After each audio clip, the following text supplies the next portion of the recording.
ने उत्तरा के गर्भस्थ शिशु की गर्भ में प्रवेश करके रक्षा की। और उत्तरा के गर्भस्थ शिशु की रक्षा के इस संदर्भ को किसी ने नहीं देखा। किसी को नहीं पता चला कि उत्तरा का गर्भ का बालक बचा कैसे। केवल एक ने देखा, और वो कौन है? महाभारत में बंधुओं 3 सबसे अद्भुत पात्र हैं, कुंती, कर्ण और कृष्ण। ये 3 क महाभारत इनके बिना अधूरा है। पहली कुंती, दूसरे कर्ण और तीसरे कृष्ण। ठाकुर जी ने उत्तरा के गर्भ में प्रवेश करके बालक की रक्षा की। ये दृश्य केवल कुंती ने देखा और किसी ने नहीं देखा। ठाकुर जी लीला हमारे सामने हमेशा करते हैं, लेकिन उस लीला का दर्शन कोई वैष्णव भक्त ही कर सकता है। सबको ठाकुर जी की लीला का अनुभव नहीं हो पाता। श्रीमद् भागवत में कहते हैं, अहम भक्त पराधीन, मैं अपने भक्तों के पराधीन हूं, मैं उन पर आधीन हूं। सब मेरे पर आधीन हैं, सब मेरे पर डिपेंडेंट हैं, लेकिन मैं किस पर डिपेंडेंट हूं? मैं अपने भक्तों पर डिपेंडेंट हूं। और कुंती भगवान की परम भक्ता है। कुंती ने ठाकुर जी के इस स्वरूप को देखा। भगवान रथ में बैठ गए। रथ में बैठ करके सबसे हाथ जोड़ के बोले, अब पांडवों तुम लोग अपना ध्यान रखो, मैं अब द्वारिका जा रहा हूं। जैसे ही द्वारिका के लिए प्रस्थान करने लगे तो कुंती ने आकर के रथ के घोड़ों को पकड़ लिया और भगवान से कहने लगी कि आप जाने से पहले मुझसे 2 मिनट बात कर लो। भगवान बोले, बुआ बताओ क्या बात है? बोले, ऐसे नहीं, रथ से नीचे आओ, आकर के सामने बैठो, तब बात होगी।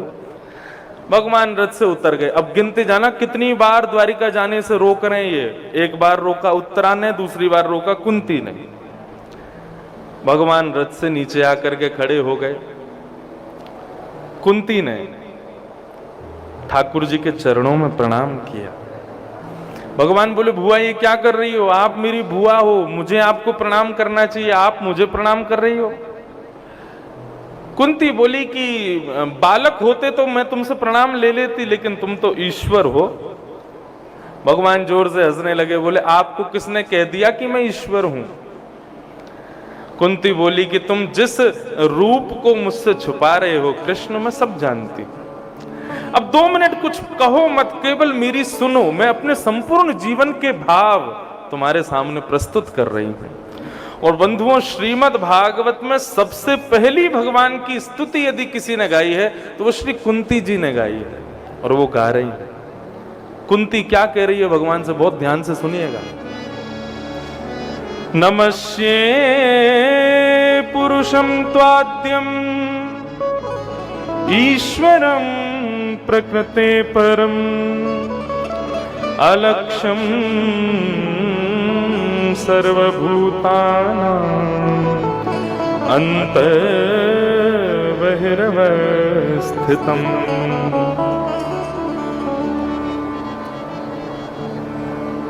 कुंती भगवान की स्तुति गा रही है और क्या कह रही है? प्रभु,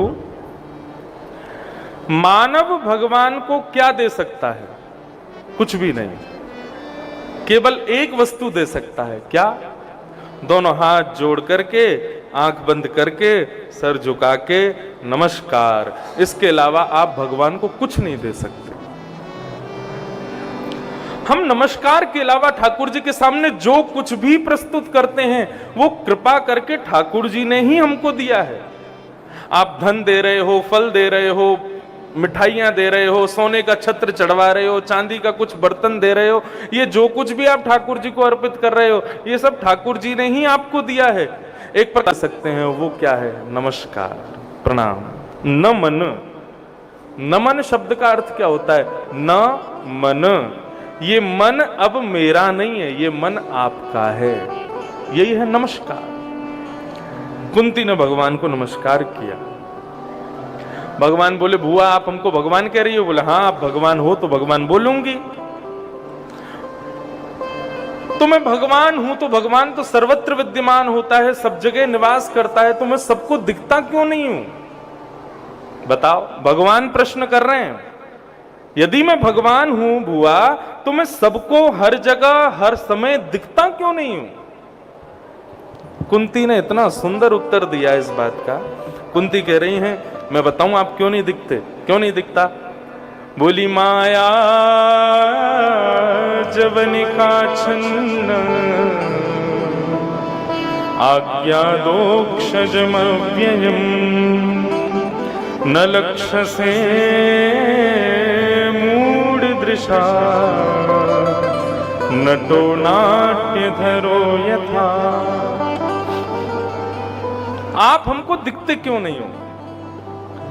यदि आप सर्वत्र विद्यमान हो तो आपका दर्शन सुलभ क्यों नहीं है? तो कुंती उत्तर दे रही है, प्रभु आप इसलिए नहीं दिखते हो क्योंकि एक माया का पर्दा हम लोगों की आंखों पर पड़ा हुआ है। जैसे कि अब ये माया शब्द का अर्थ क्या है? संसार की जितनी भी आकर्षण करने वाली वस्तुएं हैं, जिसके प्रति आप आकृष्ट हो जाते हो, वो माया है। और जब माया हमारे नेत्रों में विराजमान होती है ना, सब जगह हमको माया ही माया दिखती है, तो माया के कारण हमको सर्वत्र ठाकुर जी होते हुए भी दिखाई नहीं देते। मुझ में भी हैं, इस माइक में भी हैं, सामने फूल में भी हैं, आप में भी हैं, इनमें भी हैं, सब जगह ठाकुर जी विद्यमान हैं। लेकिन क्योंकि हमारे नेत्रों ने माया को इतना देखा है कि उस माया के कारण हमको ठाकुर जी दिखते नहीं हैं। माया इज जस्ट लाइक गॉगल्स। आप काला पहन लो तो सब काला दिखेगा, आप नीला पहन लो तो सब नीला दिखेगा, आप पीला पहन लो तो सब पीला दिखेगा। उस समय रंग कैसा भी हो संसार का, आपको वैसा नहीं दिखेगा। जैसा गॉगल का रंग होगा वैसा दिखाई देगा। ठीक उसी प्रकार ये माया है। हम माया को इतना देख लेते हैं कि हमारी नेत्रों में वही वो दिखती है, जिसके कारण हमको ठाकुर जी का दर्शन नहीं होता। लेकिन भक्तिमती मीराबाई वो क्या कहती हैं, मैं देखूं जिस ओर सखीरी सामने मेरे सांवरिया। वो जहां देखती हैं वहीं उनको ठाकुर जी का दर्शन होता है। जिसको देखती हैं उसी में ठाकुर जी दिखने लग जाते हैं। माया से विमुख होने पर, माया को नष्ट करने पर हमारे नेत्रों में ठाकुर जी का अनुभव होता है। अच्छा, एक प्रमाण सुनो। आप लोग कथा सुनते हैं, अभी तो तीसरा दिन है।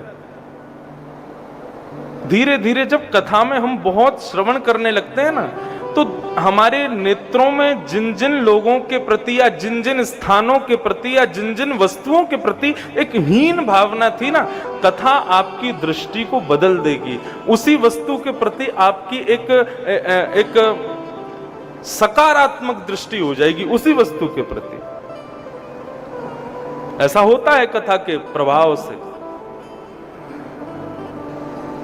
आप जिस वस्तु के बारे में जानते नहीं हो उसके प्रति आपकी भावना कुछ भी हो सकती है, लेकिन जब उसका परिचय आपको हो जाता है तो उस वस्तु में फिर एक अलग सा प्रेम प्रकट हो जाता है।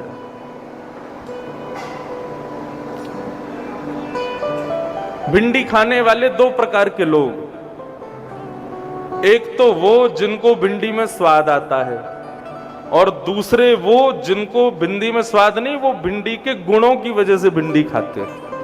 होता है कि नहीं? कथा सुनने वाले भी इसी प्रकार दो प्रकार के लोग, एक तो वो जिनको कथा सुनने में रस आता है, एक वो जो कथा के माध्यम से कुछ जानना चाहते हैं, कुछ सीखना चाहते हैं, कुछ अनुभव करना चाहते हैं। दोनों प्रकार के लोग हैं। कथा आपकी नजरों को शिकारी की जगह पुजारी बना देती है। आप फिर जिसको देखोगे उसका पहले तो भाव ऐसा होता है कि सामने से कोई व्यक्ति सुंदर आ रहा है, हमसे ज्यादा बढ़िया दिख रहा है, तो मन में इच्छा होती है ये भगवान ने देखो इस पर कितनी ज्यादा कृपा कर दी, भगवान कोई बात नहीं, आज बेटा रजले अपना चेहरा दिखा ले, कल को तुझे भी बुढ़ापा आना है। मन में ऐसी भावना आती है। ये शिकारी बात है हमारी आंखों की। लेकिन कथा सुनने के बाद हम कैसे हो जाते हैं? हमारे नेत्र पुजारी हो जाते हैं। किसी को जब हम देखते हैं, उसकी सुंदरता को देखते हैं, तो मन में विचार करते हैं ये इतना सुंदर है, इसको बनाने वाले ठाकुर जी कितने सुंदर होंगे। और ठाकुर जी इतने सुंदर, वो ठाकुर जी जिन किशोरी जी के रूप माधुरी पर मोहित हो जाते हैं, वो किशोरी जी कितनी सुंदर होंगे। ये पुजारी तत्व है हमारी नेत्रों का। लिख लीजिएगा, कथा हमारे नेत्रों को पुजारी बनाती है। और यदि आपके नेत्र पुजारी नहीं बने हैं ना, तो तुमने कथा सुनी ही नहीं है। अभी भी शिकार कर रहे हो सब लोगों का, तो अभी भी कमी है। पुजारी बनो। तो माया के कारण हमको ठाकुर जी का दर्शन नहीं होता। धीरे धीरे धीरे जैसे जैसे आप मायावी वस्तुओं को अपने आप से दूर करने लगोगे, आपको कण कण में, आपको हर वस्तु में, आपको हर चीज में ठाकुर जी का दर्शन होगा। ठाकुर जी का दर्शन क्या है? हर वस्तु के गुण को देखना, यही ठाकुर जी का दर्शन है। सब में गुण का दर्शन करना, यही ठाकुर जी का दर्शन है। हमारे ब्रज में एक संत थे,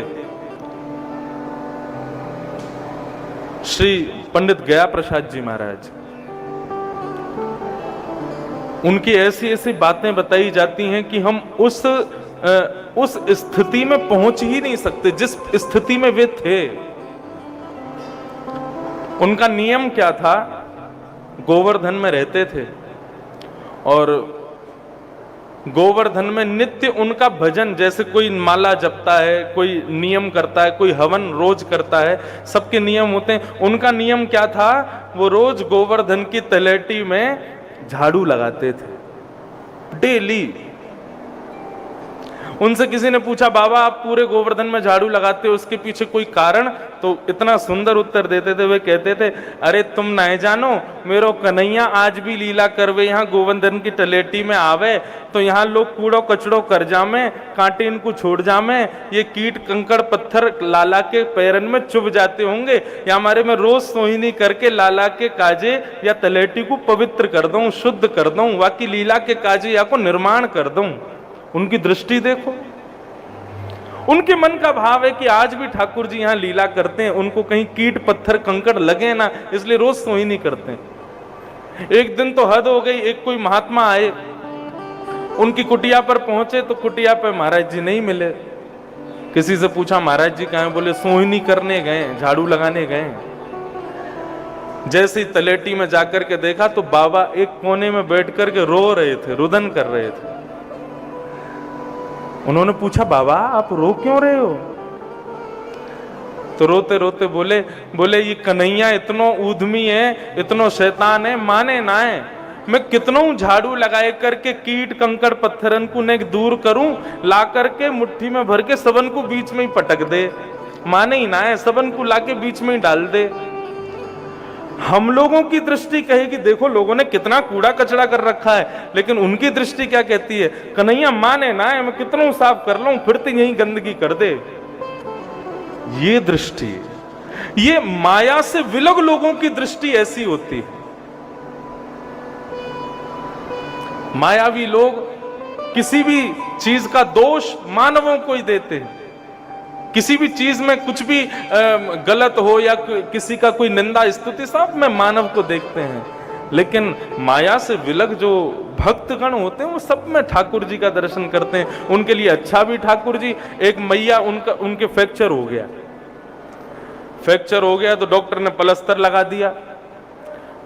लगा दिया तो घर लौट करके आई, आकर के अपने मंदिर में जब व्हील चेयर पे गई तो ठाकुर जी से बोली, मैंने तुम्हारी इतनी सेवा करी, मैंने तुमको इतना निलाया धुलाया, तुम्हारी सेवा में कोई कमी नहीं छोड़ी, और तुमने मेरा पांव तोड़ दिया। बच्चे कहने लगे, मैया ठाकुर जी ने थोड़ी तोड़ा, तुम गीले फरस पे चल रही थी, फिसल गई तो टूट गया। अरे तू नहीं जाने, ये सब यही ने किया है, ये सब यही करे और यही मेरे पाम को ठीक करेगा, और यदि याने मेरा पाम ठीक नहीं किया तो मैं भी पत्थर से या को पाम तोड़ दूंगी। करना नहीं है ऐसा ठाकुर जी के साथ, लेकिन एक भक्त की दृष्टि कैसी होती है? उस सर्वम खलु इदम ब्रह्म, उस सब में ठाकुर जी हैं ही हैं, लेकिन उनको दिखते भी हैं, उनको अनुभव होता भी है कि हाँ ये ठाकुर जी की कृपा है, ठाकुर जी कर रहे हैं। तो माया जवनिका छन्न आज्ञा दुक्षजमव्ययम् न लक्षसे मूढदृशा नटो नाट्यधरो यथा। और एक और उदाहरण दे रहे हैं, न लक्षसे मूढदृशा नटो नाट्यधरो यथा। बोले ठाकुर जी की और हमारी लीला कैसी चल रही है, हमको ठाकुर जी दिखते क्यों नहीं है?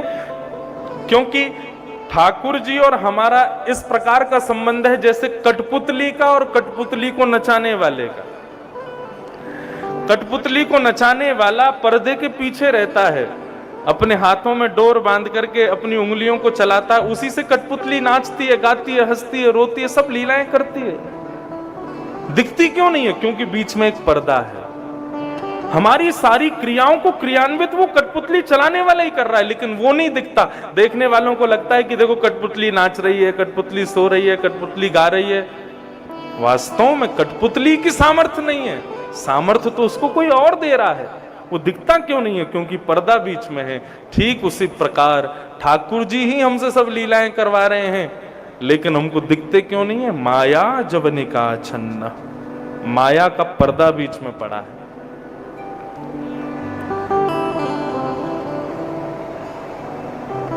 इस प्रकार कुंती ने दूसरा उत्तर दिया।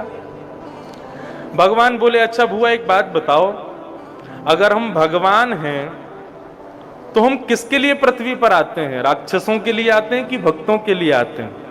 हमें बताओ। तब कुंती उत्तर देती है, तथा परमहंसानां मुनीनां अमलात्मनां भक्तियोग विधानार्थं कथं पश्येम स्त्रियं। कुंती उत्तर दे रही है, बोले हे प्रभु, आप राक्षसों के मारने के लिए पृथ्वी पर नहीं आते हो, क्योंकि आप परब्रह्म परमात्मा हो। यदि आपकी इच्छा ना हो ना तो रावण का जन्म ही नहीं होगा। आपकी इच्छा ना हो तो कंस जन्म ही नहीं ले सकता। आप उनको जन्म देते हो ये पूरी लीला रचने के लिए, लेकिन पृथ्वी पर यदि आने की बात आवे तो आप राक्षसों के लिए नहीं आते हो, आप तो हम जैसे भक्तों के लिए आते हो, हम जैसे लोगों पर कृपा करने आते हो। आपका आगमन हम भक्तों के लिए हुआ है प्रभु। कुंती इतने विश्वास से कह रही है कि ठाकुर जी सामने बैठ के बड़े प्रसन्न हो रहे हैं, बड़ा आनंद आ रहा है ठाकुर जी को। भगवान बोले, बुआ आपने कहा कि आप मुझको जानती हो? बोले हाँ, मैं सब जानती हूं आपके बारे में। भगवान बोले, थोड़ा हमें भी बताओ, हम कौन हैं? तो कुंती बोली, रुक जाओ, अभी सारे भेद खोल दूंगी। बोले खोलो जरा, बताओ तो सही हम कौन हैं। तो कुंती कहती है कि कृष्णाय वासुदेवाय देवकी नंदनाय च नंद गोप कुमाराय गोविंदाय नमो नमः। आप कृष्ण हो। कृष्ण शब्द का अर्थ क्या होता है? कृष्ण भूवाचक शब्द है। पृथ्वी पर रहने वाले प्रत्येक मानव को कृषि कहा जाता है। केवल किसानी करने वाले कृषि नहीं, हम सब भी कृषि हैं, क्योंकि पृथ्वी ही हमारा पोषण करती है। तो कृषि भूवाचक शब्द और न निवृत्तिवाचक शब्द, मतलब कि जिस नाम को बोलने से पृथ्वी पर रहने वाले हम मानवों की निवृत्ति हो जाती है, वो है कृष्ण। आप कृष्ण हो, आप वसुदेव नंदन हो, वासुदेव। देवकी नंदनाय च, आप देवकी के पुत्र हो। और नंद गोप कुमाराय, नंद यशोदा के भी आप बालक हो। मैं सब जानती हूं, आप एक के पुत्र नहीं हो, आप दोनों के पुत्र हो। गोविंदाय नमो नमः। हे गोविंद, मैं आपको प्रणाम करती हूं। बंधुओं, ये गोविंद नाम जो है ना भगवान का, बहुत ध्यान से सुनिएगा। जैसे कि घर के एक सदस्य को सब लोग अलग अलग नाम से पुकारते हैं, एक ही व्यक्ति को कोई बड़े बुजुर्ग होंगे तो वो उसको, जो सब लोग अपना अपना नाम रख देते हैं ना, जो एक ही बालक का बड़े बूढ़े उसको लाला कह करके पुकारते हैं, छोटे लोग जो होते हैं वो उसको किसी और प्रकार से बुलाते हैं। हर घर में कुछ ना कुछ अलग अलग नाम ना होकर के अलग अलग चीजों से उसको पुकारते हैं। ऐसे ही बंधुओं, ठाकुर जी को पुकारने के लिए सहस्त्र नाम हैं, अलग अलग नाम हैं, हर प्रकार के व्यक्ति के लिए अलग अलग तरीके के नाम हैं। तो एक गोविंद नाम किसको बोलना चाहिए? जो बुजुर्ग हो गए हैं, जो अपनी वृद्धावस्था में हैं, उन लोगों को ठाकुर जी को गोविंद कह करके पुकारना चाहिए। कुंती ये बात कह रहे हैं। क्यों कन्हैया, गोविंद कह करके क्यों पुकारना चाहिए आपको? कुंती ही इसका उत्तर देती हैं कि गौशाला में गाय जब मुख से आवाज निकालती है ना, तो गौशाला में सेवा करने वाले ग्वारिया को पता होता है कि कौन सी गाय बुला रही है। किसी गाय के बुलाने पर वो जाए या ना जाए, लेकिन गौशाला की जो सबसे वृद्ध गाय है, जिसके अब बालक नहीं हो सकते, जो अब दूध नहीं देती, जो केवल एक कोने में खड़ी खड़ी केवल अपनी सेवा कराती है, तो वृद्ध गाय का एक नियम होता है, वो मुख से आवाज बहुत कम निकालती है, बस चारा खाती है और बैठी रहती है। लेकिन यदि कभी वृद्ध गाय बोलती है तो गौशाला का जो ग्वारिया होता है ना, वो तुरंत जाता है, अरे आज ये कैसे बोली। ठीक उसी प्रकार हे कन्हैया, ये पूरा जो पृथ्वी है ना, ये तुम्हारी गौशाला है, और यहाँ पर इतनी सारी गायें हैं, सब तुमको पुकारते हैं, लेकिन तुम जाओ ना जाओ कोई गारंटी नहीं। लेकिन यदि तुमको कोई गोविंद कह करके पुकारता है, तो तुमको लगता है कि कोई आर्त भाव से पुकार रहा है, कोई अतिवृद्ध मुझे पुकार रहा है, तो अतिवृद्ध के भाव से तुम गोविंद नाम सुन करके दौड़े चले आते हो, इसलिए मैं तुमको गोविंद कह करके पुकार रही हूं। एक प्रकार से कह दूं तो कोई बड़ी बात नहीं, गोविंद बार बार बोलने वाले व्यक्ति की जल्दी मुक्ति हो जाती है। मतलब जिसको जाने की तैयारी है, वो आज से ही गोविंद नाम का जाप शुरू कर दें, तो उनके कुछ ही दिन में विमान आ जाएंगे।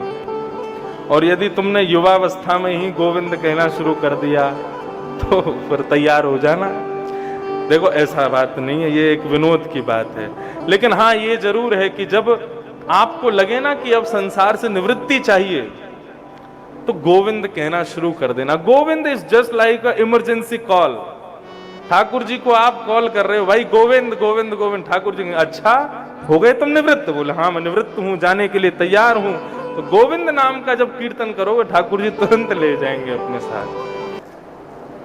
कुंती कह रही है, कन्हैया केवल तुम मेरे हो। आहा, कुंती की ये स्तुति केवल एक शब्द की वजह से सर्वश्रेष्ठ है भागवत में, और वो शब्द क्या है? त्वयैव नाथेन।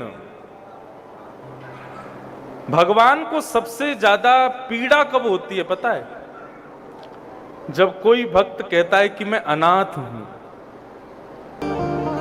कोई व्यक्ति यदि अनाथ कह दे ना खुद को, ठाकुर जी को बहुत पीड़ा होती है। उनका नाम ही नाथ है।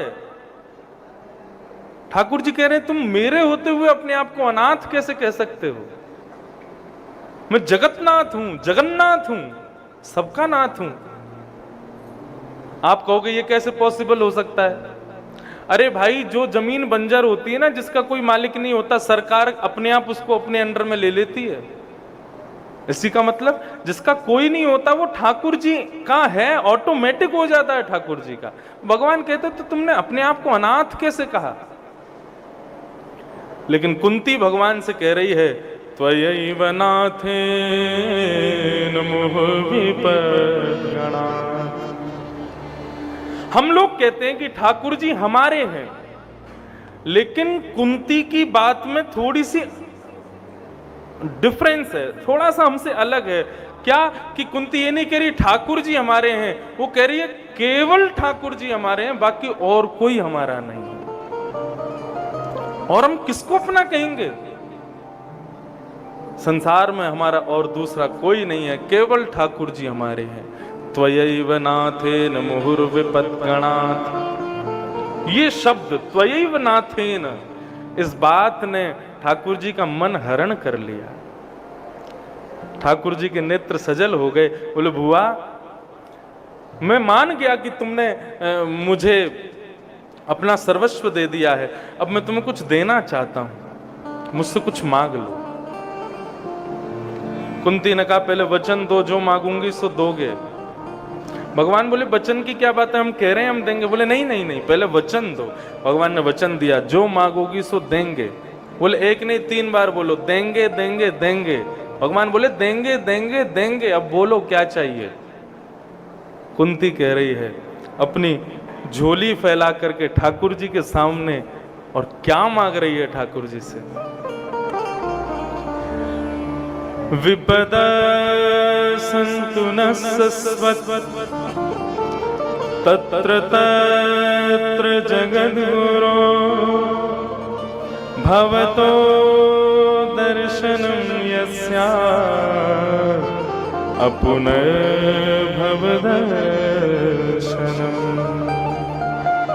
कन्हैया, यदि आप मुझे कुछ देना चाहते हो तो एक ही वरदान दे दो। क्या?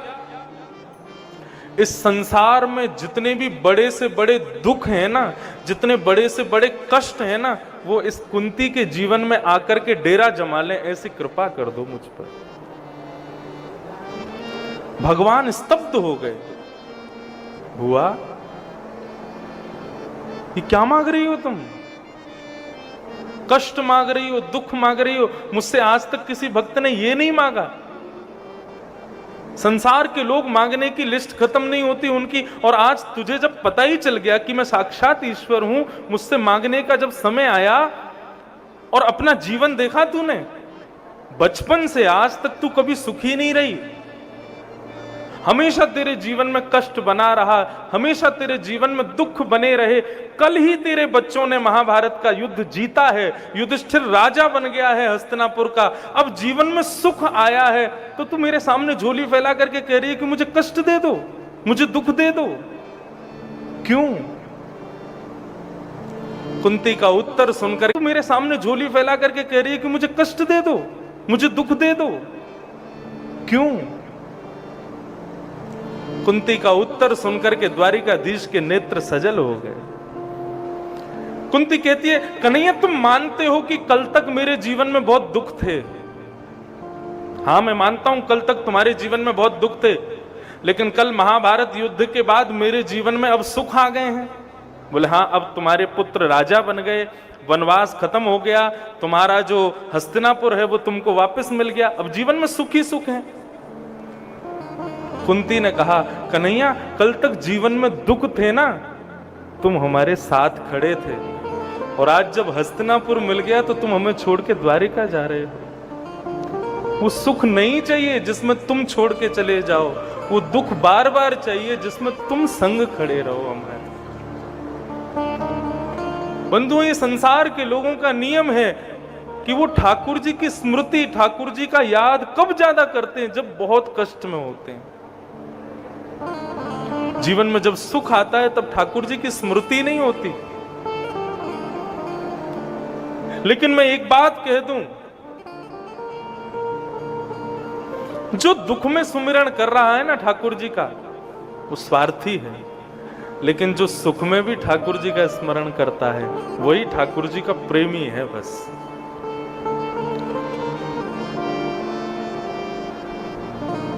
कोई कहता है मैं बहुत बड़ा करोड़पति, मेरे पास में इतनी सारी गाड़ियां, मेरा इतने बड़े बैंक बैलेंस, मेरे इतने बड़े बड़े घर, इनको संपत्ति नहीं कहते हैं। कोई कहे कि मेरे साथ तो बुरा ही बुरा होता है, मेरी माँ चली गई, मेरे पिता चले गए, मेरी पत्नी छोड़ के चली गई, मेरे बच्चे पढ़ते लिखते नहीं, आदि आदि सब दुखी, इनको दुख नहीं कहते। वास्तव में सुख और दुख क्या है सुन लीजिए। विपदो नैव विपदः संपदो नैव संपदः, विपद विस्मरणं विष्णोः संपद नारायण स्मृति। बहुत वैभव होना आप धनवान नहीं माने जाओगे, बहुत कष्ट में होना, आप दुखी नहीं माने जाओगे। विपत्तियों को विपत्ति नहीं कहते, संपत्तियों को संपत्ति नहीं कहते। भगवान की याद बने रहना ये सबसे बड़ी संपत्ति, और भगवान को भूल जाना इससे बड़ी कोई विपत्ति नहीं हो सकती, इससे बड़ा कोई दुख नहीं हो सकता। हरि स्मृति हमारे जीवन में रहे बस।